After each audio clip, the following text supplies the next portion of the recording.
I see the player, you mean? Yes, take care. It has reached a higher level now. It can read our thoughts. That doesn't matter. It thinks we are part of the game. I like this player. It played well. It did not give up. It is reading our thoughts as though they were words on a screen. This is how it chooses to imagine many things when it is deep in the dream of a game. Words make a wonderful interface, very flexible, and less terrifying than staring at the reality behind the screen. I used to hear voices before players could read. Back in the days when those who could not play called the players witches and warlocks, and players dreamed they flew through the air on sticks powered by demons. What did this player dream? This player dreamed of sunlight and trees, of fire and water. It dreamed it created, and it dreamed it destroyed. It dreamed it hunted and was hunted.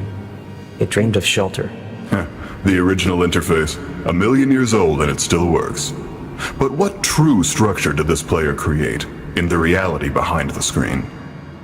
It worked with 1,000,000 others to sculpt a true world in a fold of the and created a for in the. It cannot read that thought. No, it has not yet achieved the highest level. That it must achieve in the long dream of a life, not the short dream of a game. Does it know that we love it? That the universe is kind? Sometimes, through the noise of its thoughts, it hears the universe, yes. But there are times it is sad in the long dream. It creates worlds that have no summer, and it shivers under a black sun, and it takes its sad creation for reality. To cure it of sorrow would destroy it. The sorrow is part of its own private task. We cannot interfere. Sometimes when they are deep in dreams, I want to tell them they are building true worlds in reality. Sometimes I want to tell them of their importance to the universe. Sometimes, when they have not made a true connection in a while, I want to help them to speak the word they fear. It reads our thoughts. Sometimes I do not care. Sometimes I wish to tell them, this world you take for truth is merely... And I wish to tell them that they are in the... They see so little of reality in their long dream. And yet they play the game. But it would be so easy to tell them. Too strong for this dream. To tell them how to live is to prevent them from living. I will not tell the player how to live. The player is growing restless. I will tell the player a story. But not the truth. No. A story that contains the truth safely in a cage of words. Not the naked truth that can burn over any distance. Give it a body again. Yes. Player. Use its name. Good. Take a breath now. Take another. Feel air in your lungs. Let your limbs return. Yes, move your fingers. Have a body again, under gravity, in air. Respawn in the long dream. There you are. Your body touching the universe again at every point, as though you were separate things. As though we were separate things. Who are we? Once we were called the spirit of the mountain. Father Sun, Mother Moon, ancestral spirits, animal spirits, jinn, ghost, the green man, then gods, poltergeists, aliens, extraterrestrials, leptons, quartz. The words change. We do not change. We are the universe. We are everything you think isn't you. You are looking at us now, through your skin and your eyes. And why does the universe touch your skin and throw light on you? To see you, player, to know you, and to be known. I shall tell you a story. Once upon a time, there was a player. The player was you.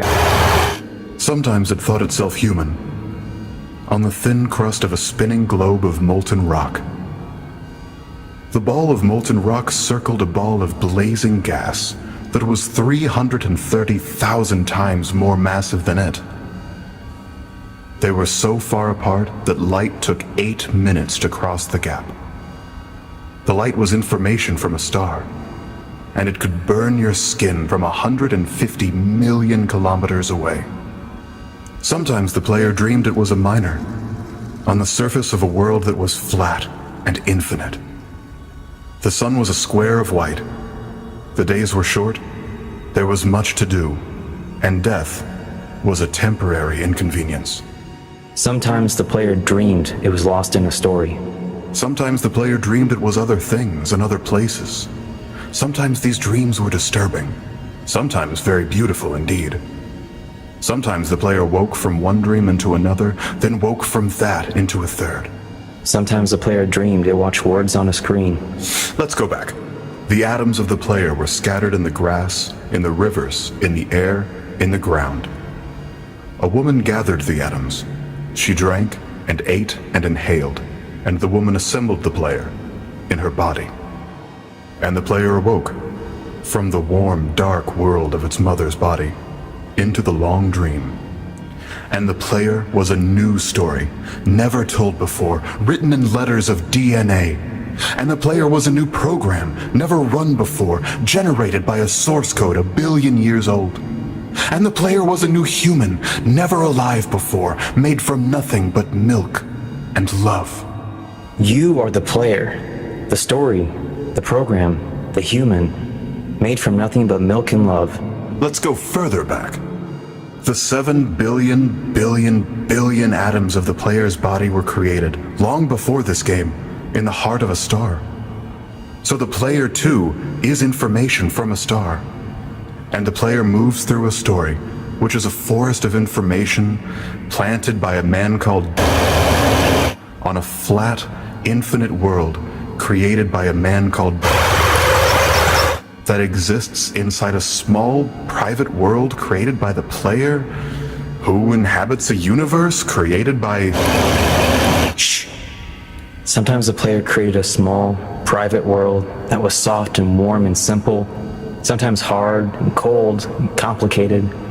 Sometimes it built a model of the universe in its head, flecks of energy moving through vast empty spaces. Sometimes it called those flecks electrons and protons. Sometimes it called them planets and stars. Sometimes it believed it was in a universe that was made of energy, that was made of offs and ons, zeros and ones, lines of code. Sometimes it believed it was playing a game. Sometimes it believed it was reading words on a screen. You are the player, reading words. Shush. Sometimes the player read lines of code on a screen, decoded them into words, decoded words into meaning, decoded meaning into feelings, emotions, theories, ideas, and the player started to breathe faster and deeper and realized it was alive. It was alive. Those 1,000 deaths had not been real. The player was alive. You are alive. And sometimes the player believed the universe had spoken to it through the sunlight that came through the shuffling leaves of the summer trees. Sometimes the player believed the universe had spoken to it through the lights that fell from the crisp night sky of winter, where a fleck of light in the corner of the player's eye might be a star 1,000,000 times as massive as the sun, boiling its planets to plasma in order to be visible for a moment to the player, walking home at the far side of the universe, settling smelling food, almost at the familiar door, and about to dream again. And sometimes the player believed the universe had spoken to it through the zeros and ones, through the electricity of the world, through the scrolling words on the screen at the end of a dream. And the universe said, I love you. And the universe said, you have played the game well. And the universe said, everything you need is within you. And the universe said, you are stronger than you know. And the universe said, you are the daylight. And the universe said, you are the night. And the universe said, the darkness you fight is within you. And the universe said, the light you seek is within you. And the universe said, you are not alone. And the universe said, you are not separate from every other thing. And the universe said, you are the universe, tasting itself, talking to itself, reading its own code. And the universe said, I love you, because you are love. And the game was over, and the player woke up from the dream. And the player began a new dream. And the player dreamed again, dreamed better. And the player was the universe, and the player was love. You are the player. Wake up.